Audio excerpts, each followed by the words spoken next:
Hello, hello, hello. Hi, my name is Savannah Rodriguez. I am a first year psychology major from Queens, New York, and today in this presentation, I want to share something that genuinely surprised me this semester: the Mughal Empire. Before taking my World Civilizations class, I had never even heard of the Mughals. I knew about empires like the Romans and the Greeks, maybe even the Ottomans, but the Mughals, that was totally new to me. What fascinated me was how they blended their Central Asian roots with the cultural and religious diversity of South Asia. They weren't just conquerors, they were administrators, artists, and visionaries.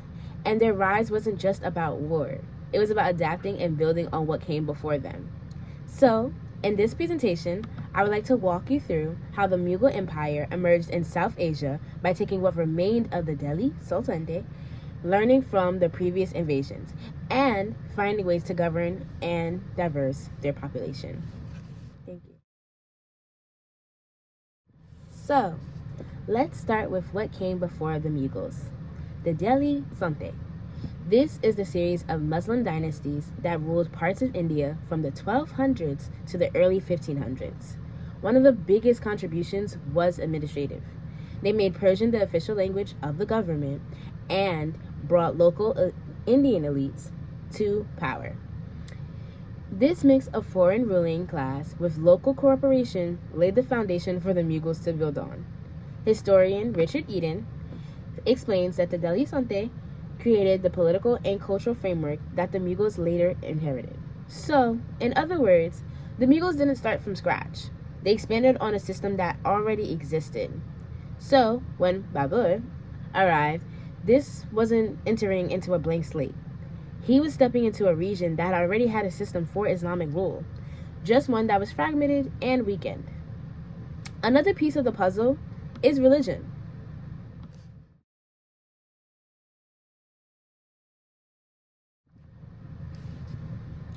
And just not Islam, but how Islam functioned alongside the systems in India. In the 14th and 15th centuries, the region saw a rise in the Sufi Islam, which focused on spirituality and mysticism. Sufi leaders, or saints, built networks across South Asia, and their popularity helped soften religious divides.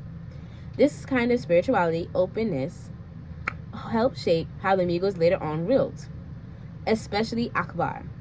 But that goes more beyond my paper's scope, so I won't touch base on that for right now. Now, to add to this chaos caused by Tamir's invasion in 1398, Tamir, which is Babur's ex-sister, attacked Delhi, killing thousands and destabilizing the Sultanate. But, ironically, that destruction helped clear the way for Babur's later on conquest. He didn't immediately follow Tamir, but the fractured political landscape that he inherited made it easier for him to claim territory and legitimacy. 1. Babur, who was the founder of the Mughal Empire, he was descended from Tamir and Genghis Khan. So, he had this image of a conqueror, but he also had to adapt to the local realities in India. When Babur invaded in 1526, he defeated the Delhi Sultanate in the Battle of Panipat. But he wasn't just bringing in soldiers, he was bringing in a new version to the empire.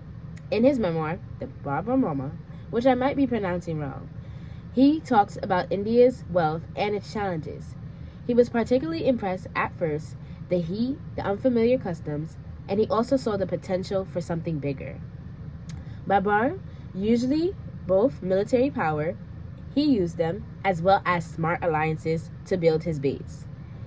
And once in power, the Mughals began blending Persian culture, Central American traditions, and Central Asian traditions, plus the political Indian customs, to all create a unique imperial style.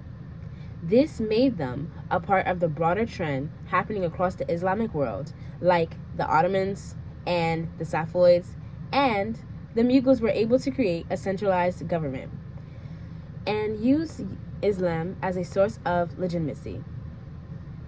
This supported the arts and the future architecture for the Mughal Empire.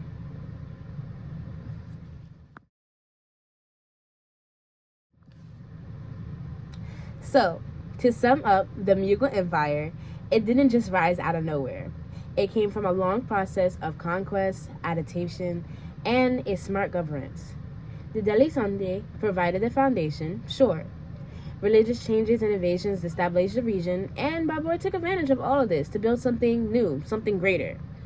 What made the Mughals special was their ability to unify the massive and diverse region, not just by force, by using the tools that was already in place and just improving in them. They took what was fragmented and made it into a functioning empire. But more to that, the Mughals showed that the empire's building isn't just about the military bases or its power. It's about the cultural blending, negotiation, and vision. They had to govern millions of people from different backgrounds, faiths, and even languages. And instead of suppressing the diversity, which is usually done, I'm not gonna say nothing about ours, they tried, at least for a while, to work with it. That's something that feels surprisingly modern. In fact, studying the Mughal Empire helped me understand that history isn't just a bunch of battles or dates. It's about systems, relationships, and ideas that are still in shape of our world today. The questions that face about tolerance, leadership, and identity are questions that we still deal with right now. Working on this paper made me curious not just about the Mughals or other kinds of empires, but also just how the Mughals and other Islamic empires faced and created different societies. And they've handled diversity pretty well, actually. Over time, it has sparked a genuine interest in global history for me, which I didn't even expect to happen this semester.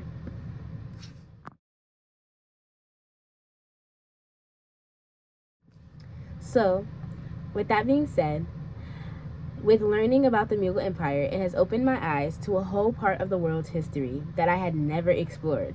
It reminded me that sometimes the stories that we've never heard are usually the ones that are most worth listening to. Now, with all that being said, I do want to thank you for listening. I also do have a little bit of a Hispanic accent, so I do apologize if some of the words were mispronounced. But I hope you have a wonderful time and a great day. Thank you. And that's a wrap on all things Mughal. Thanks!